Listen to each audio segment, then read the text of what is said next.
কবিতাৰ ছন্দ লাগে স্পন্দন তোৰ জাগে ৰে স্পন্দন তোৰ জাগে ৰে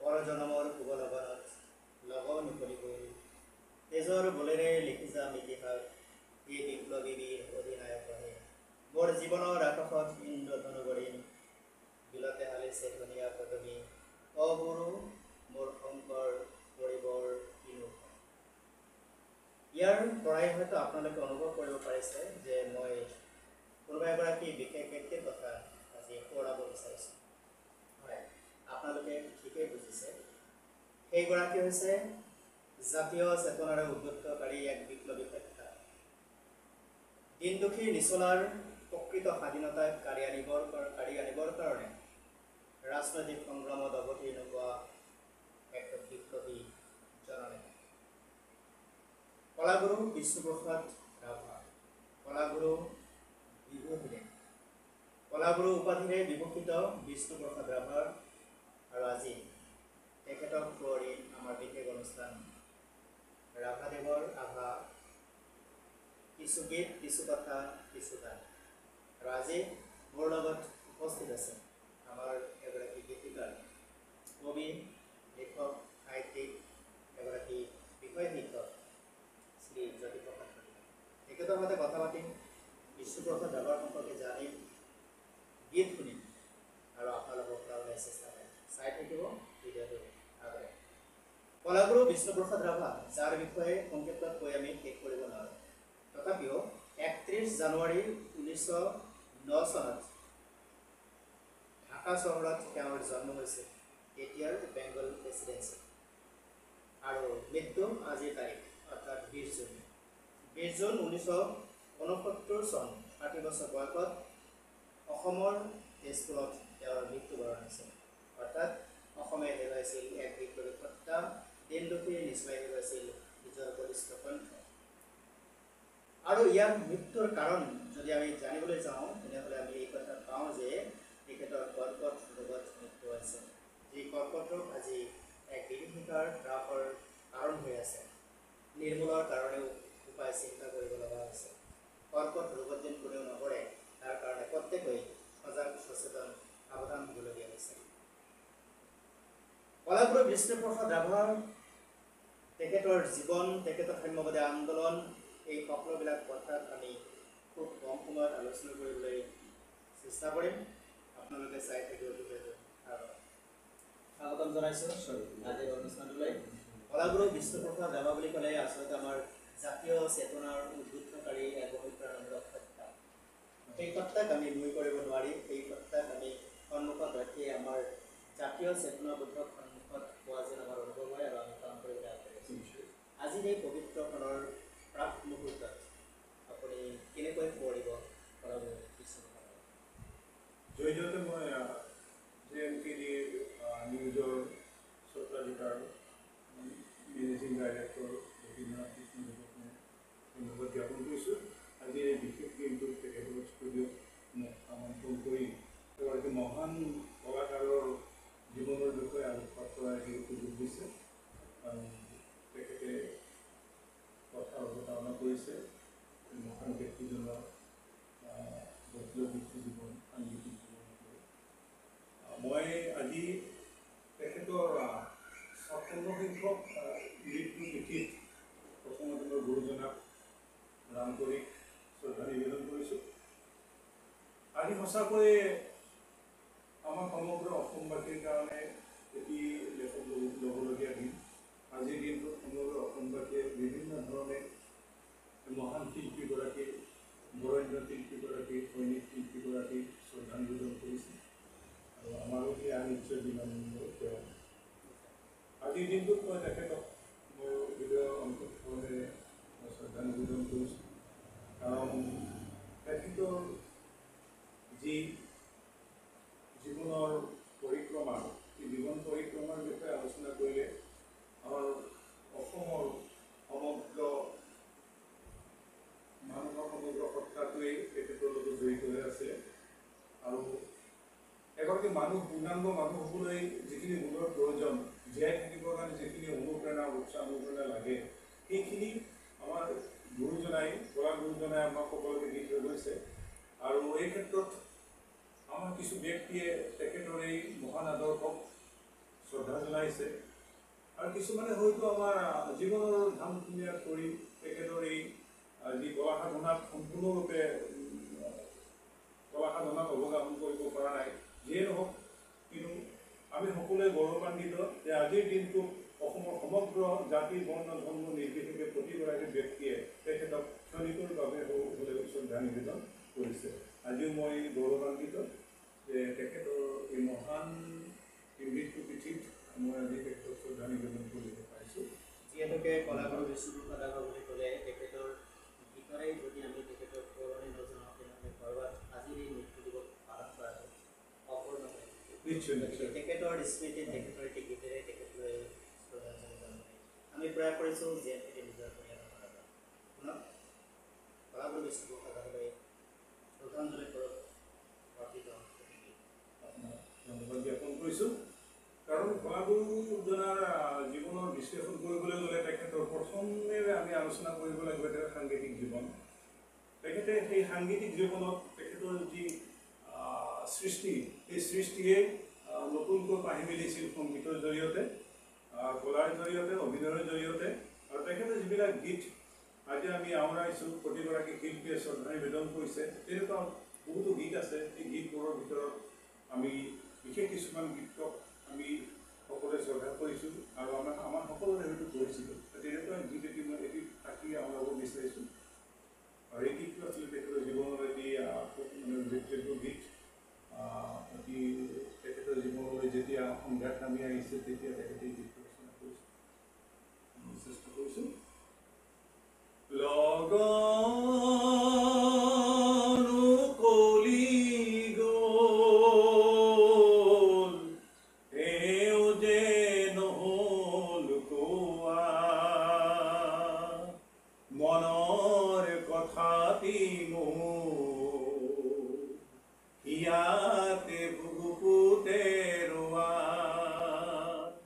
লগনো কলি গ'ল তেওঁ যে নহ'ল কোৱা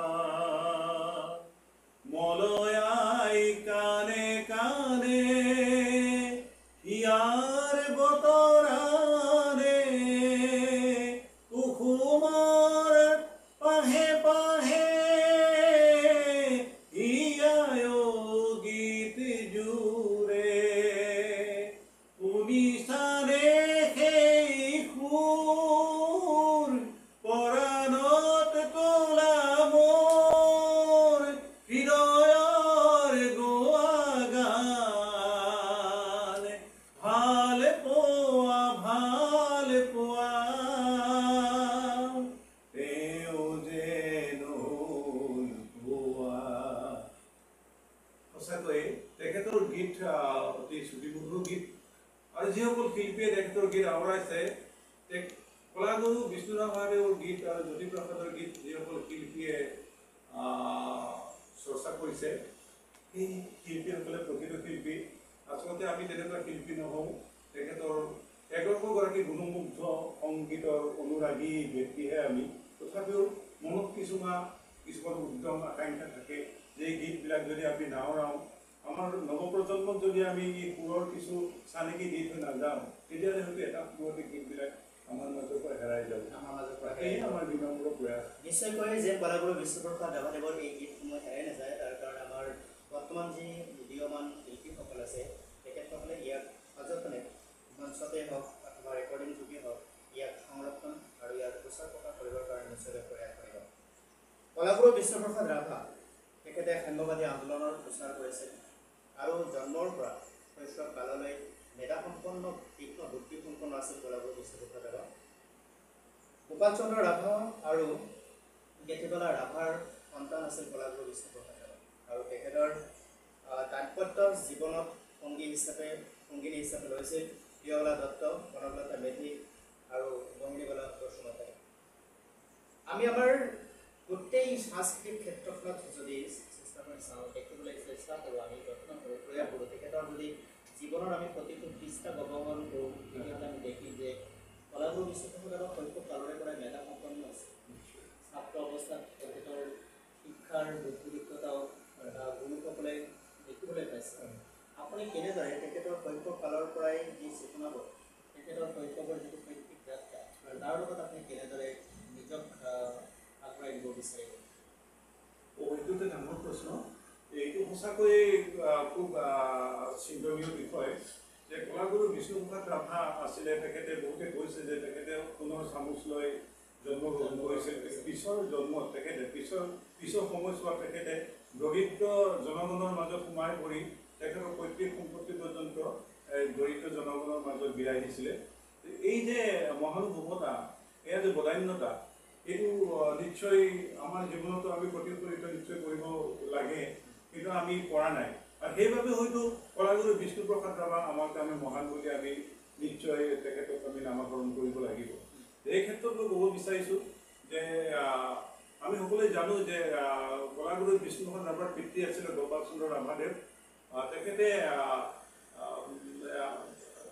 ঢাকাত বাংলাদেশৰ আন্দোলন আছিলে তেখেতে সুবেদাৰ মেজৰ আছিলে সামৰিক বিষয়া আছিলে আৰু তাতেই সেই আৰ্মি বেৰেকতে তেখেতে প্ৰথমতে বাংলা শিক্ষা গ্ৰহণ কৰিছিল তাৰপিছত তেখেতে 7 বছৰ বয়সত তেজপুৰলৈ আহিল তেজপুৰত আহি তেখেতে তেজপুৰ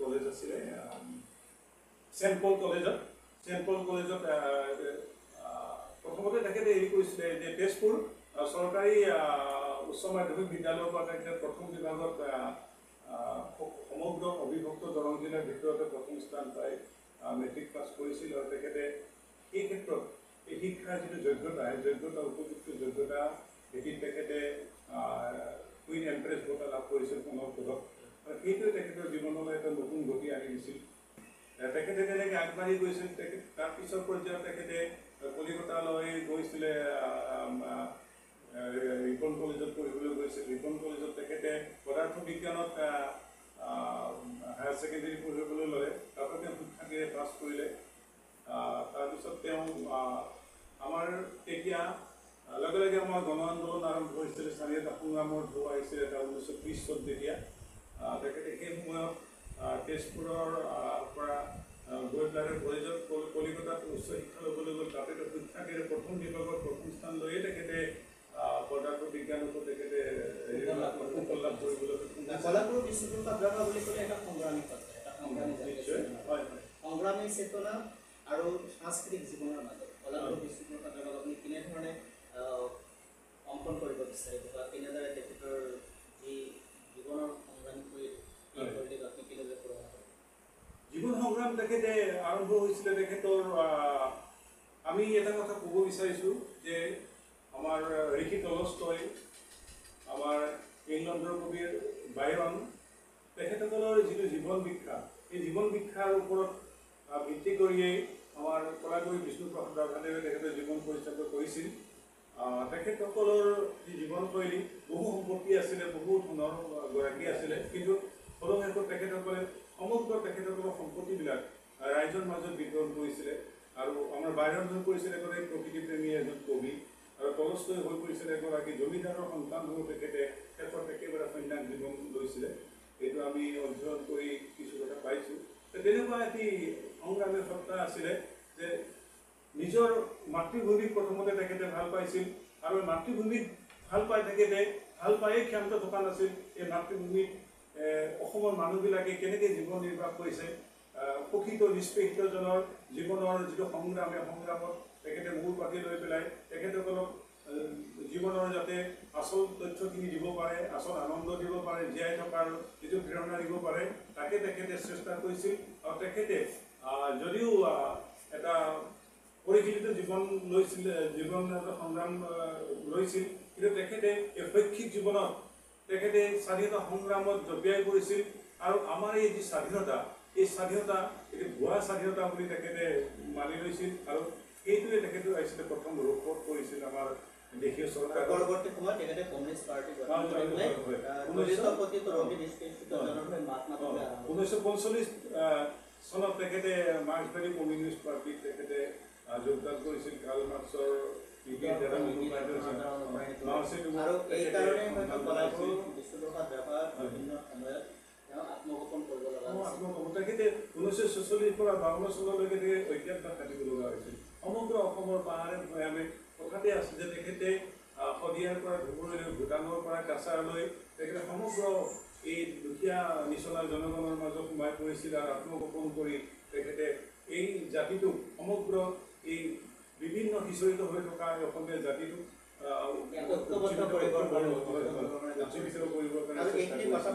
প্ৰিয় দৰ্শকসকল, আপোনালোকক মই জনাই থওঁ যে কলাগুৰু বিষ্ণুপ্ৰসাদ ৰাভাই এই সংগ্ৰামী সত্তাৰ মাজত তেখেতৰ দুটামান লাইন খুবেই গুৰুত্বপূৰ্ণ।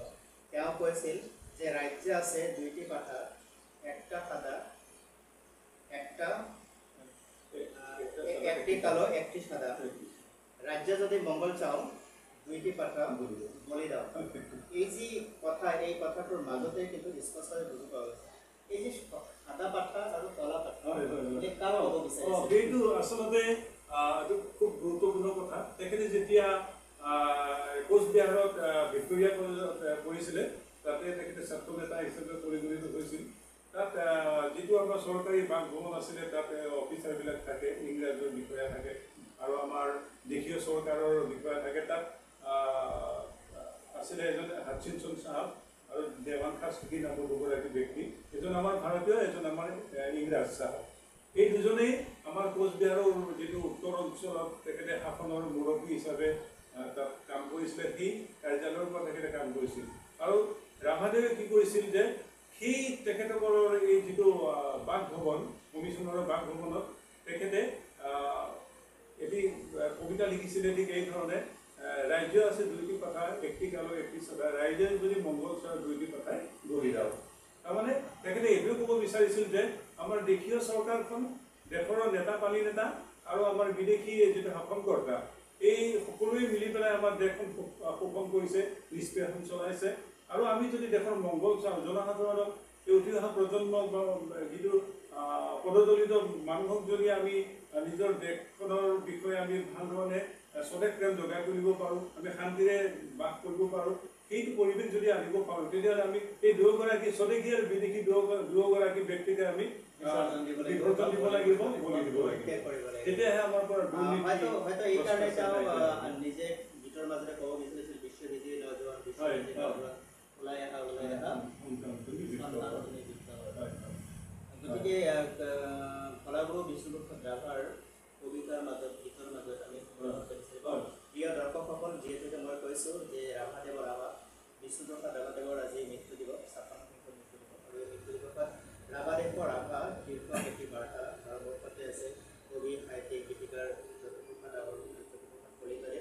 আৰু কলাগুৰু বিষ্ণুপ্ৰসাদ ৰাভাৰ গীত শুনিম, কথা পাতিম, আৰু সেইকাৰণে আজি আমাৰ অনুষ্ঠান। ৰাভাদেৱৰ জীৱনৰ ওপৰত কিছু কথা আলোচনা কৰিবলৈ চেষ্টা কৰিছোঁ, যদিও কম সময় দিয়া আমি সম্পূৰ্ণ কৰিব নোৱাৰিম, তথাপিও কিছু বিষয়ত আমি আলোচনা কৰিম। তো প্ৰিয় দৰ্শকসকল, আহক আমি আকৌ এবাৰ কলাগুৰু বিষ্ণুপ্ৰসাদ ৰাভাৰ বিষয়ে এটি গীত শুনিম। আপোনাৰ ভাল লগা গীত, যিটো দৰ্শকেও নিশ্চয়কৈ আদৰি ল'ব, কি শুনাব? তেখেতৰ বহুতো কালেজয়ী গীত আছে। তেখেতৰ গীতবিলাকৰ আমি যদি ভগাই চাওঁ, তেতিয়াহ'লে 4টামান ভাগত আমি বিভক্ত কৰিব পাৰোঁ। যেনেকৈ প্ৰেম গীত, স্বদেশ প্ৰেমমূলক গীত, আৰু আধ্যাত্মিক গীতৰ গীত কৰিছিলে। শংকৰ, হয়, নাৱৰে ভৰসা নাইৰে, হয় হয় হয়। মোৰে নাৱৰ ভৰসা নাই ৰে স্বামী, নাৱৰ ভৰসা নাই ৰে,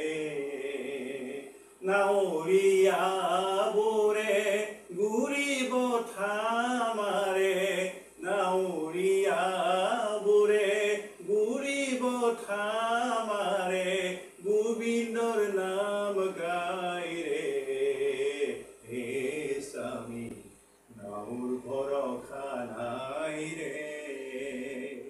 চাওকচোন বাৰু কি যে আধ্যাত্মিক ভাৱাপন্ন গীত, হৃদয়ত এটা মানে এটা অনুৰণৰ সৃষ্টি কৰে নিশ্চয়। মোৰ বুলি নহয়, আপোনাৰ বুলি নহয়, প্ৰতিগৰাকী অসমবাসীয়ে যিয়ে নেকি দেশমাতৃক ভাল পায়, নিজৰ দেশক ভাল পায়, নিজৰ আত্মাক ভাল পায়, প্ৰতিগৰাকী ব্যক্তিয়ে এই গীতবিলাক যেন কিবা বেলেগ এটা অনুভূতি আমাৰ ভিতৰত মই সৰুৰ পৰা আকৰ্ষিত হৈছিলোঁ যে আমাৰ মই পানেৰী উচ্চতৰ মাধ্যমিক বিদ্যালয়ত যেতিয়া পঢ়িছিলোঁ, তাৰ বাবে মই পানেৰী জৱাহৰলাল মজলীয়া বিদ্যালয়ত পঢ়িছিলোঁ। তাতে আমাৰ যতীন্দ্ৰনাথ দাস নামৰ এজন সংগীতৰ গুৰু আছিলে। আচলতে চৰকাৰী গুৰু হিচাপে এপইণ্টমেণ্ট দিয়া আছিলে, তেখেতে গানৰ প্ৰতি অনুৰাগী আছিল। এই সভা সমিতিবিলাকত মাতিছিলে আৰু মই সৰুৰ পৰাই তাৰমানে তবলা বজাইছিলোঁ। মোৰ তবলা আছিলে এনেই, যদিও তবলা মই তেনেকৈ শিক্ষা লোৱা নাই, গুৰু লৈ পেলাই শিক্ষা লোৱা নাই, এনেই মই শিকিছিলোঁ কমাৰ্চিয়েল হৈ তেনেকৈ শিকিছিলোঁ। আৰু সেই গীতবিলাকৰ চাউলৰ মই তবলা বজাইছিলোঁ। আৰু তাৰপিছত মই লগ পাইছিলোঁ আমাৰ শ্ৰদ্ধাৰ পানেৰী উচ্চতৰ মাধ্যমিক বিদ্যালয়ৰ অৰুণ কুমাৰ লহকৰ ছাৰ, তেখেত এতিয়া শয্যাগত, আৰু আমাৰ মজাফৰ হুছেইন ছাৰ, এই দুগৰাকী, এজন ছাৰে তবলা বজাইছিল, এজন ছাৰে হাৰমনিয়াম বজাইছিল। আৰু মই তেতিয়া এই বিদ্যালয়ৰ যিবিলাক আছিলে, সাংগীতিক অনুষ্ঠান আছিলে, তাতে মই বাছি লৈছিলোঁ প্ৰায় জ্যোতিপ্ৰসাদ গীত আৰু বিষ্ণুৰ গীত। তেনেকৈ মই তেতিয়াৰ পৰা, আৰু তাৰপিছত মোৰ পৰৱৰ্তী সময়ত মই পাৰ্বতী প্ৰসাদৰ গীত ভাল পাওঁ, মহন্তৰ গীত ভাল পাবলৈ আৰম্ভ কৰিলোঁ। সংগীতৰ জগতখনত আপুনি প্ৰৱেশ আৰু সংগীতৰ জগতখনত প্ৰৱেশ কৰাৰ পিছত নিশ্চয় আপোনাৰ জীৱনলৈ কিছু পৰিৱৰ্তন আহিছে। আৰু কলাগুৰু বিষ্ণুপ্ৰসাদ ৰাভা যিহেতুকে তেখেতৰ সংগীতৰ মাজত, তেখেতৰ গীতৰ মাজত আমি আমাৰ জাতীয় জীৱনৰ প্ৰতিটো পল অনুকূল অনুভৱ কৰোঁ। আৰু পুনৰ চামুচলৈ জন্মগ্ৰহণ কৰা কলাগুৰু বিষ্ণুপ্ৰসাদ ৰাভাই কিন্তু দিনটোকে দলিত কথিত ৰোগী নিষ্পেষিতজনৰ কাৰণে উল্লেখ জীৱন পাঠ কৰিছিল। আমি শুনিবলৈ পাইছিলোঁ যে তেখেতৰ মৃত্যুৰ পিছত তেখেতৰ চিতা জ্বলাবৰ কাৰণে যিটো মাটি লাগিছে সেয়া কিনি ল'ব লগা হৈছিলে। এইটো খুব পৰিণতৰ বিষয়। তাকেই যে গোপাল ৰাভা ষ্ট্ৰীট সেইটোৱে গৈ পেলাই আমাৰ সুধাখণ্ড ডক্টৰ ভূপেন হাজৰিকাই যেতিয়া কলাগুৰু বিষ্ণুপ্ৰসাদ ৰাভা দেৱৰ মানে পৰলোক প্ৰাপ্তি ঘটিছে, তেতিয়া আমাৰ নটসূৰ্য ফণী শৰ্মাই ভূপেন দাক মাতিছিলে যে ভূপেন তুমি ক'ত আছা, আহা, আমাৰ ৰাভাদেৱ একেবাৰে দৈহিক অৱস্থাতে একেবাৰে বেয়া অৱস্থা বেয়া হৈছে, তুমি আহিব লাগে। তেতিয়া শ্বিলঙত আছিলে আমাৰ সুধাখণ্ড ভূপেন হাজৰিকা, তেওঁ তেতিয়া এইবোৰ ওলাইছিলে। এইটো 1969 19 জুনৰ নিশাৰ কথা হয়। এইটো তাৰপিছতে ৰাতিপুৱা ওলাইছিলে, কিন্তু সুধাকণ্ঠৰ গাড়ীখন বেয়া হ'ল তেতিয়া, সেইটো অৱস্থা হয়। তেখেতে মই ওলাইছিলোঁ, কিন্তু মই যাব এতিয়া নহয়, মই গাড়ীখন হঠাৎ বেয়া হ'ল। তেওঁ ভাবিলে যে মই ৰাতিপুৱাকৈ ওলামগৈ, লগ পাম, মই ৰাতিপুৱা যাবই লাগিব। তেনে অৱস্থাতে কিন্তু ৰাতি 2:25 আমাৰ কলাগুৰুজনাৰ মহাপ্ৰয়াণ ঘটিল। বিভিন্নজনৰ বতৰা গৈছিলে আমাৰ সুধাকণ্ঠলৈ, কিন্তু তেখেতে ৰাতি শেষ ৰাতিয়ে তেখেতে আহিছিলে। আহি পেলাই তেখেতে কিন্তু দুৰ্ভাগ্য, তেখেতে নিজেই তেখেতৰ জীৱনৰ অনুলিখন যে আত্মজীৱনী তাত লিখিছে যে তেওঁ দুৰ্ভগীয়া বুলি কৈছে যে কলাগুৰুক তেখেতে তাৰমানে চিতাত খোলা অৱস্থাত নাপালে, কিছু সময় পিছত পালে। পাই তেখেতে কিন্তু আহি পেলাই চিতাৰ জুইয়ে ৰাভাদেৱ গোটেই গ্ৰাস কৰিছে, সমগ্ৰ সত্তা তেখেতৰ জুইয়ে আগুৰি পেলাইছিল। কিন্তু তেখেতৰ ৰাভাদেৱৰ মুখখন যেন চিতাৰ মাজতো একেবাৰে উজ্জ্বল ৰত্ন নিচিনাকৈ জিলিকি আছে। তেতিয়া আমাৰ ৰবীন গোস্বামী নামৰ এজন আমাৰ কলাগুৰুৰ এজন মানে অনুৰাগী ব্যক্তি আছিলে, আৰু সেইগৰাকী ব্যক্তিয়ে আমাৰ ভূপেন দাৰো খুব ক্ল'জ আছিলে, অনুৰাগী আছিলে। তেওঁ কৈছিলে যে ভূপেন, তুমি চিতাজুৰ মাজত অলপ চোৱাচোন যে ৰাভাদেৱ হয়তো তোমাৰ বাবে বাচ্ছা আছিল নেকি, অতি সুন্দৰ এখন চেহেৰাৰ মুখ তুমি এতিয়া দেখিবলৈ পাবা। ভূপেন দাই এনেকৈ জুই চালে, দেখিলে চিতাৰ মাজত আমাৰ কলাগুৰুজনাৰ মুখমণ্ডলতে অৱয়ব একেবাৰে সুন্দৰভাৱে আছে। তেখেতৰ চুলিৰ যিটো মুখৰ যিটো এটা গঠন, চুলিৰ যিটো ভাজ আছিলে, সমগ্ৰ ঠিক ঠাকেই আছে।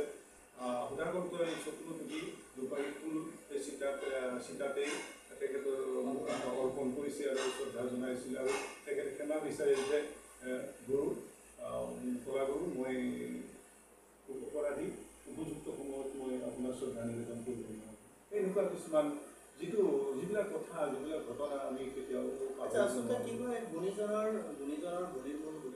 হয় হয়। আৰু কলাগুৰু বিষ্ণুপ্ৰসাদ ৰাভা, জ্যোতিপ্ৰসাদ আগৰৱালা যদি নহয়, সিহঁতৰ ভূপেন হাজৰিকাও নহয়।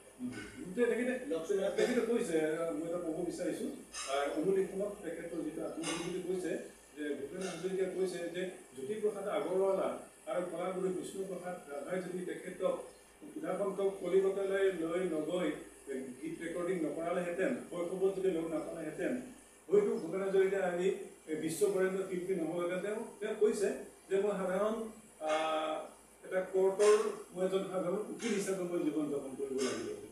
তেওঁ কৈছে যে মই জীৱনৰ সমগ্ৰ পৰিক্ৰমা জ্যোতিপ্ৰসাদ আৰু বিষ্ণুৰ আধাৰেৰে চলাই দিছিল। আমি বুজি লওঁ যদি তেনেহ'লে ভূপেন হাজৰিকাত কৃতজ্ঞ আছে হয় আৰু সেইকাৰণে গুৰুজনৰ গুণৰ বুজি তেওঁ কৃতজ্ঞতাৰ ভিতৰত আছিল আৰু তেখেতৰ বায়'গ্ৰাফিক কথা স্পষ্ট ধুনীয়াকৈ লিখিছে। মই লক্ষ্মীনাথ বেজবৰুৱাৰ আশীৰ্বাদ সুধাকণ্ঠ ডক্টৰ ভূপেন যি ভূপেন হাজৰিকা আমাৰ ইয়াৰ কলাগুৰু বিষ্ণুপ্ৰসাদ ৰাভা জ্যোতিপ্ৰসাদ আগৰৱালা লক্ষ্মীনাথ বেজবৰুৱা অবিনাশ গোহাঁই বৰুৱা দায়িত্বগত ব্যক্তিসকল আছিল কাৰণে অসমীয়া ভাষা জীয়াই আছিল জীয়াই আছে আৰু আশাবোৰ অনাগত দিনলৈ জীয়াই থাকিব। সাম্প্ৰদায়িক সংঘৰ্ষ অৰ্থাৎ জাতি মাতি ভেটিৰ কাৰণে উগ্ৰ জাতীয়তাবাদী এই চেতনাবাদী ৰাজপথদায়ী আন্দোলন কৰিব পৰা যি শক্তি এই শক্তিক আমি নস্বাত কৰি আমি এখন সুন্দৰ সমাজ সংস্কৃতিপূৰ্ণ সমাজ আমি জাতি বৰ্ণ বৰ্গ নিৰ্বিশেষে ঐক্য ভাতৃত্ববোধৰ এখন সমাজ আমি যেন গঢ়িব পাৰোঁ তাৰ প্ৰয়াসত যেন এতিয়াও একাংশই কাম কৰি আছে। আমি সেইসকলকো আজিৰ এই পবিত্ৰ দিনটো সুন্দৰ যাপন নিশ্চয় কৰিব লাগিব। যিসকলে আমাৰ জাতীয় সত্তা জাতীয় জীৱন জাতীয় খাদ্য ভাষা কলা সংস্কৃতি সংগীত ধাৰাটোক জীয়াই ৰাখিবৰ কাৰণে অপৰিহাৰ আৰু কৰি আছে সকলোৱে আমি যদি পবিত্ৰ অনুষ্ঠানটিৰ যোগেদি বিশ্ব ৰাভাদেৱৰ আভাস শীৰ্ষক আলোচনা বাৰ্তালাপৰ যোগেদি আমি এওঁলোকলৈ কৃতজ্ঞতা জ্ঞাপন কৰিছোঁ যে তেখেতসকলে এই কামবিলাক কৰি থকা ৰাভাদেৱৰ গীতৰ চৰ্চা হওক গীতৰ চৰ্চা হ'ব লাগিব তেখেতৰ লগে লগে জীৱনৰ চৰ্চা হ'ব লাগিব। আমি এই পুৰঠা ব্যক্তিসকলক আমাৰ সন্তানসকলক জানিব পৰাকৈ আমি শিক্ষাৰ এটা ব্যৱস্থা কৰা হৈছে পাঠ্যক্ৰমৰ যোগেদি হওক বা কৰ্মশালাৰ যোগেদি হওক বা তেখেতসকলৰ আজিৰ দিনত হয়তো ৰেকৰ্ডিং আজি আগৰ দৰে অডিঅ' ৰেকৰ্ডাৰ আমি নাপাম কিন্তু বৰ্তমান যিহেতুকে গুগলত প্ৰায় বস্তু উপলব্ধ হৈছে গতিকে গুগল ইউটিউবৰ যোগেদি আমি তেখেতসকলৰ যি কালজয়ী গীতৰ মাজেৰে যিবিলাক বাৰ্তা তেওঁলোকে দিব বিচাৰিছে যিবিলাক কথা তেওঁলোকে ক'ব খুজিছে যিবিলাকৰ যোগেদি আমাৰ জীৱন পৰিৱৰ্তন আনিবৰ কাৰণে তেখেতসকলে প্ৰয়াস কৰি দিছে সেইখিনি কিন্তু আমি আমাৰ সন্তানসকলক শুনাব পাৰোঁ বা তেখেতসকলক আমি এই পক্ষে আহিব পাৰোঁ। নৃত্যশিল্পী হিচাপে কলাগুৰু বিষ্ণুপ্ৰসাদ ৰাভাৰ এটি সুনাম আছে এই সম্পৰ্কত কি তেখেত নৃত্যশিল্পী আছিলে। তেখেতে আমাৰ ৰুছ নৃত্যশিল্পী আন্না পেভলোভাৰ দ্বাৰা অনুপ্ৰাণিত হৈছিলে। কলিকতাৰ এটি প্ৰেক্ষাগৃহত তেখেতে শিৱৰ তাণ্ডৱ নৃত্য পৰিৱেশন কৰিছিল আৰু আমাৰ নৃত্যৰ যিটো কলা এই নৃত্য কলাক তেখেতে সম্পূৰ্ণৰূপে প্ৰতিফলিত কৰিছিল আৰু তেখেতৰ নৃত্যত আত্মসহায় হৈ পেলাই আন্না পেভলোভাই নিজেই কৈছিল যে এইজন অসমৰ স্বনামধন্য শিল্পী আৰু গুণাঙ্কিতন কৰিছিল। আৰু তেতিয়া কলাগুৰুজনাই আন্না পেভলোভাক প্ৰশ্ন কৰিছিল যে আপুনি মোক পৰামৰ্শ দিয়ক যে মই কেনেকৈ আমাৰ দেশীয় যিটো নৃত্য মই আগুৱাই লৈ যাব পাৰোঁ নৃত্যৰ যিবিলাক ভংগীমা কৰণবিলাক মই কেনেকৈ আয়ত্ব কৰি মই জনসমাজত প্ৰচাৰ কৰিব পাৰোঁ মোক এটা পৰামৰ্শ দিয়ক। তেতিয়া আন্না পেভলোভাই কৈছিলে যে এই নৃত্যৰ যিটো প্ৰণালীবদ্ধ শিক্ষা সেইটো তোমাক মই দিব নালাগে। মই দেখিছোঁ যে আমাৰ অসমৰ বিভিন্ন মঠ মন্দিৰ আছে তাত যিবিলাক হেৰি আছে অট্টালিকা আছে দেৱাল আছে তাতেই অসমৰ বিভিন্ন নৃত্য কলাৰ যিটো শৈল্পিক যিটো নৃত্যৰ ভংগীমা তাতেই খোদিত হৈ আছে। সেই কামটো আমাৰ অসমে সেই তাহানিৰ দিনতে কৰিছে আৰু এতিয়াও আমি অতীজৰ কিছুমান স্মৃতি আমি আমাৰ ভাস্কৰ্য শিল্পৰ মাজেৰে দেখিবলৈ পাওঁ আৰু তাৰ ভিতৰত কিন্তু অনন্য আৰু অতুলনীয় হৈছে মহাপুৰুষ শ্ৰীমন্ত শংকৰ গুৰুজনাৰ সৃষ্টি গুৰুআসন হয় আৰু এই গুৰুআসন সম্পৰ্কত জ্যোতিপ্ৰসাদ আগৰৱালাৰ এটা প্ৰিয় আছে যি বস্তু বিচাৰি তেওঁ বিদেশলৈকে গৈছিল বিদেশত ঘূৰি ফুৰিছিল কিন্তু যেতিয়া আহি নামঘৰত প্ৰৱেশ কৰিছিল সেই সকলোখিনি বস্তু যেন একেলগে তো অসম কেউ দিশৰ পৰাই চহকী মাত্ৰ আমি অসমীয়া ভাষাৰ সঠিক ৰূপত সেইখিনি বস্তু ল'ব নাজানো বা সঠিক ৰূপত আমি প্ৰেজেণ্টেশ্যন কৰিব নাজানো আমি সেইখিনি বস্তু আমাৰ মাজত জীয়াই ৰাখিবলৈ সংবৰ্ধন কৰিবৰ কাৰণে যিখিনি ব্যৱস্থা হ'ব হয়তো আমি সেইখিনি কৰিবলৈ কৰবাত পাৰোঁ। তো কলাগুৰু বিশ্বপ্ৰসাদ ৰাভাৰ হিন্দু বিশ্ববিদ্যালয় এটা আছে হয় হয় হয় সেইটো এটা হয় তেওঁ আমাৰ মহাপুৰুষ গুৰুজনাৰ সৃষ্টি কালিয়াদমন মৃত্যু কৰিছিলে তাৰপিছত এই অডিটৰিয়ামত থকা অধিকাংশই তেখেতক ভগৱান কৃষ্ণ বুলি জ্ঞান কৰিছিল তেখেতৰ চৰণ সকলো সভাসদে স্তব্ধ হৈ পৰিছে হয় হয় আৰু মই যিমান দূৰ জানো কলাগুৰু উপাধিটো কলাগুৰু বিশ্বপ্ৰসাদ ৰাভাক সেইটো আনুষ্ঠানিকভাৱে প্ৰদান কৰা উপাধি নহয় হয় হয় হয় কিন্তু তাতে এই ধৰণৰ কথা পাতোঁতেই কাৰোবাৰ মুখেদি ওলাই গৈছে আমি গম পাওঁ যে ডক্টৰ সৰ্বপল্লী ৰাধাকৃষ্ণ হয় তাতে গ্ৰন্থত আছে ৰাষ্ট্ৰপতি আমাৰ হিন্দু কাশী বিশ্ববিদ্যালয়ৰ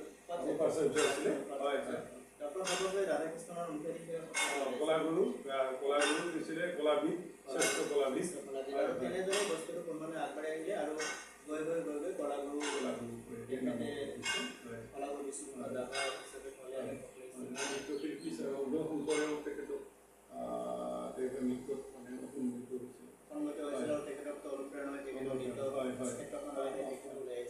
আচ্ছা কলাগুৰু বিশ্বপ্ৰসাদ ৰাভাৰ নাটক আৰু বোলছবিত তেখেতে যথেষ্টখিনি অভিনয় কৰিছিল আৰু চিৰাজ আমি সৰুতে থাকোঁতে দেখিছিলোঁ চিৰাজ নামৰ এখন নাটকে আপুনি সম্পৰ্ণৰ লগ লাগি কৰিছিলে আৰু সেই অভিনয়ৰ তেওঁৰ অলপ সময় ৰোল এটা আছে কিন্তু সেই ৰোলটো কিন্তু জনসমাজক লুটিয়াই কৰিব পাৰিছে এই নাটক বোলছবিলৈকে অহা কলাগুৰু বিশ্বপ্ৰসাদ ৰাভাক আপুনি কেনেদৰে বৰ্ণনা কৰিব বিচাৰে ইয়াৰ আগতো সুধাকণ্ঠৰ যিটো চিনেমা আছিল তাৰপিছত চিৰাজ কৰিলে তেখেতে আৰু মাহুত বন্ধুৱে প্ৰতিধ্বনিত তেখেতে হেৰি হৈছিলে CM হৈছিলে একদম ৰজা হৈছিলে হয় হয় তেনেকৈ বিভিন্ন প্ৰতিযোগিতাৰ নাটকটো ক'ব নালাগে বিভিন্ন তেখেতে 26খন নাটক লিখিছিলে তেখেতৰ জীৱনকালত 26খন নাটক লিখিছিল নাটক পালা হিচাপে তেখেতে ৰেকৰ্ডিং কৰিছে এইটো আমি পাইছোঁ কলিকতাত বহুতকেইখন নাটক তেখেতে পালা হিচাপে জানিব বিচাৰোঁ যে নাটক আৰু বোলছবি এনেকুৱা এটা মাধ্যম যাৰ যোগেদি আমি সমাজৰ বিভিন্ন দিশৰ বাৰ্তাবিলাক আমি খুব সহজে বুজি পোৱাকৈ দিব পাৰোঁ অভিনয়ৰ যোগেদি দৰ্শকক আমি বুজি পোৱাকৈ উপস্থাপন কৰিব পাৰোঁ কলাগুৰু বিশ্বপ্ৰসাদ ৰাভাৰ অভিনয় শৈলী আমাৰ দৰ্শকক বা আমাৰ সৰ্বসাধাৰণ জনগণক কেনেদৰে সংগঠিত কৰিব পাৰিছিল আৰু তেখেতৰ অভিনয়ৰ বাৰ্তা আমাৰ দৰ্শকৰ হৃদয়লৈকে নিয়াব পাৰিছিল নিশ্চয় পাৰিছিল তেখেতে এঠাইত কৈছিলে যে তেওঁ অভিনয়ত এখন চিনেমা বা এখন নাটকত বহুতকেইটা চৰিত্ৰ থাকে কিন্তু তেখেতে কলাগুৰুজনাই চৰিত্ৰ নিৰ্বাচনৰ ক্ষেত্ৰত তেখেতে একেবাৰে যিটো নাটকখনৰ বা চিনেমাখনৰ কাহিনী যিটো সৰু মানুহৰ যিটো ৰোল সেই সৰু মানুহৰ ৰোলটোৱে তেখেতে লৈছিল এজন খেতিয়ক এজন বনুৱাৰ যিটো চৰিত্ৰ হয় এজন সাধাৰণ গাঁওবুঢ়াৰ চৰিত্ৰ এজন তাৰমানে পাহাৰীয়া জনগোষ্ঠীৰ এজন ব্যক্তিৰ সাধাৰণ ব্যক্তিৰ এজনৰ চৰিত্ৰ এই চৰিত্ৰবিলাকে তেখেতে ৰূপায়িত কৰিবলৈ বিচাৰিছিল আৰু তেওঁ কৈছিল যে মই যদি নিজেই যদি সৰ্বসাধাৰণ হৈ পেলাই দেখুৱাই নিদিওঁ তেতিয়াহ'লে মই সৰ্বসাধাৰণৰ যিটো জীৱনৰ যিটো যন্ত্ৰণা যি বেদনা মই এইটো অনুভৱ কৰিব নোৱাৰিম সেইকাৰণে হয়তো তেওঁ ক'ৰবাত কৈছিল সৰ্বসাৰৰ সৰ্বস্ব পুনৰ হয় হয় হয় এই মুহূৰ্তত যদি আপুনি সেই গীতটো অলপমান কৰি আনে ভাল লাগিব দৰ্শকে শুনিলে ভাল হ'ব এইজৰ বলেৰে লিখি যাম এতিয়া মুচি যাম মাজৰ গীত কৰি এজৰ বলেৰে লিখি যাম ইতিহাস মুচি যাম দিন সমাজৰ হীৰ পৰিহা সঁচাকৈ তেখেতৰ গীত এই গীতবিলাকৰ একেবাৰে যিটো তেখেতৰ ভাৱধাৰা এই ভাৱধাৰাটো আমাৰ কলাগুৰু আৰু আমাৰ সুধাকণ্ঠৰ কিবা এটা সংমিশ্ৰিত এটা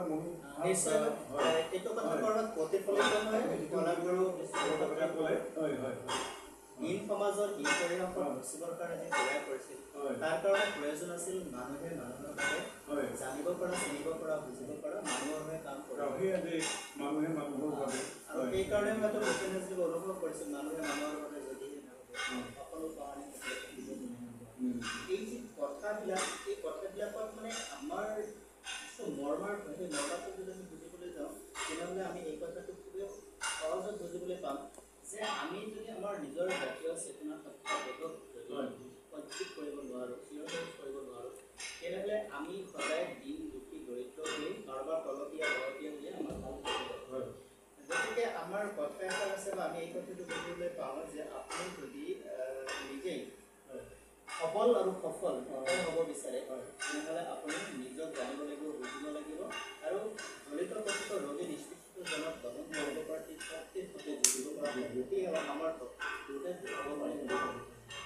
আৰু সেই কথাবিলাকে যেন ক'ৰবাত কৰাবোৰ বিশ্বপ্ৰসাদ ৰাভাৰ জীৱনৰ গোটেই চৰ্চাটো কৰিছিলে তেখেতৰ অনুভৱ কৰিব পাৰোঁ, তেতিয়াহ'লে তেখেতে সেই বস্তুটোকে দিশ নিৰ্ণয় কৰিছে যে নিজৰ হৈ নিজে থিয় দি নিজৰ অধিকাৰৰ প্ৰাপ্তিৰ কাৰণে আগবাঢ়ি আহিব লাগে, যুঁজ দিব লাগে আৰু সেই যুঁজত জিকিব লাগে। কলাগুৰু বিষ্ণুপ্ৰসাদ ৰাভাৰ জীৱনশৈলী সম্পৰ্কে ইমান সহজে শেষ কৰিব পৰাটো সম্ভৱ। প্ৰিয় দৰ্শকসকল, মই পুনৰবাৰ কৈছোঁ কলাগুৰু বিষ্ণুপ্ৰসাদ ৰাভাৰ আজি স্থাপনা মৃত্যু দিৱস আৰু মৃত্যু দিৱসত আমাৰ এটি সাধাৰণ প্ৰয়াস যিহেতু নিজৰ মজিয়াত বহি আমি দুগৰাকী ব্যক্তিয়ে আলোচনা কৰিবলৈ চেষ্টা কৰিছোঁ। আমি ভাবোঁ ইয়াৰ পৰা যদি অলপমান উপকাৰ হয় তেনেহ'লে সেয়াই আমাৰ আজি ভিডিঅ' ৰেকৰ্ডিং কৰি নিশ্চয়াৰ্থ হ'ব। ভিডিঅ'টো আপোনালোকে চাব আৰু আমাৰ এই কিছু নজনা কথা ইয়াৰ আপোনালোকৰ চালে বুজি পাব বা আপোনালোকৰ সন্তানৰ কাৰণে হয়তো সেয়া এটা ইনফৰ্মেটিভ হ'ব পাৰে। আৰু আমি ভিডিঅ'টো বেছি দীঘল নকৰিম, তো এটা সময়ত ইমান মাজত আমি অনুষ্ঠানটো শেষ কৰিম। এগৰাকী চিত্ৰশিল্পী হিচাপে কিন্তু কলাগুৰু বিষ্ণুপ্ৰসাদ ৰাভাৰ এটা খ্যাতি আছে। এতিয়াও আমি জানি পোৱা মতে বহুতে হয়তো ইয়াক নস্বাত কৰিব বিচাৰিব।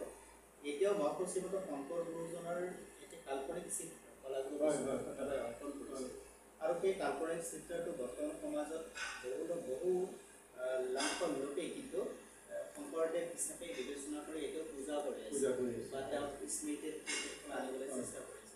আৰু তাৰপিছতো শংকৰদেৱৰ বিষয়ে বিভিন্ন ধৰণৰ প্ৰতিচ্ছবি আমি দেখিবলৈ পাওঁ। বহুখিনি চিত্ৰশিল্পীয়ে শংকৰদেৱৰ গুৰু গতিমাৰ পৰাই হওক বা শংকৰদেৱৰ চৰিত্ৰৰ পৰাই হওক, তাৰ পৰা শংকৰদেৱক যিধৰণে বৰ্ণনা কৰা হৈছিল কবিতা শব্দ চন্দৰ মেটেৰা সেইখিনিক অনুভৱ কৰি বিভিন্ন চিত্ৰশিল্পীয়ে শংকৰদেৱৰ সম্পৰ্কে অধ্যয়ন কৰি পেলাই চিত্ৰ লিখিছিল আৰু বহুত কেইখন শংকৰদেৱৰ চিত্ৰ এতিয়া আমাৰ অসমত প্ৰচাৰিত হৈ আছে বা বিশ্বৰ অন্য প্ৰান্তত প্ৰচাৰিত হৈছে। প্ৰকৃততে সেইগৰাকী শংকৰদেৱ হয়নে নহয় আমি তালৈকে নাযাওঁ, সেই বিষয়লৈকে আমি নাপালোঁ। কাৰণ মানুহৰ আস্থা বিশ্বাস ঘৰকাই পাকৰতো যদি ভগৱানৰ বিশ্বাস কৰিলে তেনেহ'লে তাতো নিশ্চয় বিচাৰি পাম। এইবিলাক আমাৰ তৰ্কৰ বিষয়ে নহ'ব। আমি জানিব বিচাৰিছোঁ চিত্ৰশিল্পী হিচাপে কলাগুৰু বিষ্ণুপ্ৰসাদ ৰাভাই শংকৰদেৱক কিয় তেনেদৰে ল'লে আৰু শংকৰদেৱৰ প্ৰতি তেখেতৰ অনুৰাগ বা অনুৰক্ত কি আছিল, কেনে আছিল আৰু কি তেখেতে নিজৰ লিখনিত লিখিত গৈছে, তেখেতে দীঘল প্ৰবন্ধত লিখিত গৈছে। তেখেতে কেইগৰাকী শিল্পীক শ্ৰদ্ধা কৰিছিল, বিশ্বাস কৰিছিল। এগৰাকী হৈছে কৃষ্ণ, এগৰাকী ইটালীৰ লিওনাৰ্ডো দা ভিঞ্চি আৰু আনগৰাকী হৈছে আমাৰ অসমৰ শ্ৰীমন্ত শংকৰদেৱ। এই তিনিগৰাকী শিল্পী হিচাপে তেখেতে গণ্য কৰিছিল। আৰু কৃষ্ণটো আমাৰ বাবে এটা হৃদয়গত এটা মূৰ্তিমান এটা শক্তি। হয়, লিওনাৰ্ডো দা ভিঞ্চিৰ কথা আমি সকলোৱে জানো। ইটালীত তেখেতে এটা আলোড়নৰ সৃষ্টি কৰিছে চিত্ৰশিল্পীৰ জৰিয়তে। আৰু আমাৰ গুৰুজনা শ্ৰীমন্ত শংকৰদেৱ, তেখেতৰ প্ৰিয়তম শিষ্য মাধৱদেৱ, এই দুগৰাকী শিল্পী সাহিত্যিকে ধৰ্ম প্ৰচাৰকে আমাৰ সমগ্ৰ অসমত উজনি নামনি সকলো ঠাইতে আমাৰ বিভিন্ন জাতি উপজাতিৰ মাজত ধৰ্মৰ যিটো দৃঢ়তত্ব তেখেতে প্ৰচাৰ কৰিছিল। আৰু এই ক্ষেত্ৰত গুৰুজনাৰ গুণমুগ্ধ হৈ পেলাই আমাৰ কলাগুৰু বিষ্ণুপ্ৰসাদ ৰাভাই তেখেতৰ হৃদয়ত জাগি উঠা আচল যিটো মূৰ্তি গুৰুজনা, সেই মূৰ্তি তেখেতে তেখেতৰ কাপৰ জৰিয়তে অন্তৰাত্মাত জাগ্ৰত প্ৰতিচ্ছবি তেখেতে হুবহু শংকৰদেৱৰ চিত্ৰটো অংকন কৰিছিল।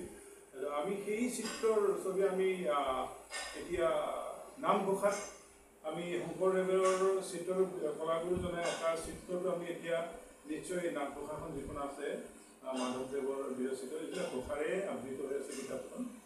তাত আমি চিত্ৰ কিছুদিন আগতে দেখিবলৈ পাইছোঁ। তাত তলত লিখা আছে যে চিত্ৰশিল্পৰ মানে অংকন কলাগুৰু বিষ্ণুপ্ৰসাদ ৰাভা। মেইন চিত্ৰ এটা মই দেখিছোঁ গুৰুজনাৰ দুগৰাকী গুৰু। তো ইয়াৰ নিশ্চয়কৈ আমাৰ কাৰণে এটি ভাল লগা দিশ হ'ব, ভাল লগা কথা হ'ব। আমি কলাগুৰু বিষ্ণুপ্ৰসাদ ৰাভাক পবিত্ৰ অন্তৰেৰে শ্ৰদ্ধা কৰোঁ আৰু তেখেতৰ আদৰ্শৰাজি, তেখেতৰ কৰ্মদাসৰাজি, তেখেতৰ জীৱনৰ যি জীৱন যাপন শৈলী প্ৰতিটো দিশকে আমি যদি অধ্যয়ন কৰোঁ, অৱলোকন কৰোঁ, অনুধাৱন কৰোঁ, আমি তেখেতৰ প্ৰতিটো গীতৰ কথাত যদি আমি আমাৰ গীতৰ আন্দোলন কৰোঁ, আমি যদি গাবলৈ প্ৰয়াস কৰোঁ, গীতখিনি গাই থাকোঁতেই আমাৰ হয়তো এই জাতীয় চেতনাবোধ আমি জগাই তুলিব পাৰিম। কলাগুৰু বিষ্ণুপ্ৰসাদ ৰাভা বহুমুখী প্ৰতিভা আৰু এই বহুমুখী প্ৰতিভাধাৰৰ আজি স্থাপনা বিদ্যুতিকে ধেমালিটো প্ৰয়াস ৰাভাদেৱৰ আমাৰ শীৰ্ষক এটি আলোচনা বাৰ্তালাপ অনুষ্ঠান। আৰু বাৰ্তালাপ অনুষ্ঠানত আমি এতিয়া আহিছোঁ শেষ পৰ্যায়ত। কলাগুৰু বিষ্ণুপ্ৰসাদ ৰাভাৰ বিষয়ে আমি কথা পাতিছোঁ আৰু কলাগুৰু বিষ্ণুপ্ৰসাদ ৰাভাই তিনিগৰাকী মহাপুৰুষ Srikrishna, Leonardo da Vinci and মহাপুৰুষ শ্ৰীমন্ত শংকৰদেৱ। মহাপুৰুষ শ্ৰীমন্ত শংকৰ গুৰুদেৱৰ ওপৰত তেখেতে এটি গীত ৰচনা কৰিছিল, গুৰুমূৰ শংকৰ গুৰুদেৱ। অৰ্থাৎ কলাগুৰু বিষ্ণুপ্ৰসাদ ৰাভাই কলত এই কথা অনুভৱ কৰিছিল যে শংকৰ গুৰুজনেহে আমাক তৰাব পাৰে। আৰু এই কথাও সঁচা যে কলিৰ মন্দমতী যুগক তৰাবৰ কাৰণে মহাপুৰুষ শ্ৰীমন্ত শংকৰ গুৰুজনে অৱতাৰ লৈ এইখন ধৰাধামত আহিছিল। মাধৱ গুৰুজনাই গুৰু প্ৰতিমাৰ যোগেদি উন্মুক্ত কৰিছিল ত্ৰিভুৱন বন্দন দৈৱকী নন্দন জৌহৰি মাৰল শংকৰ জগতন তাৰ নদেৱ নাৰায়ণ শংকৰ তাতে।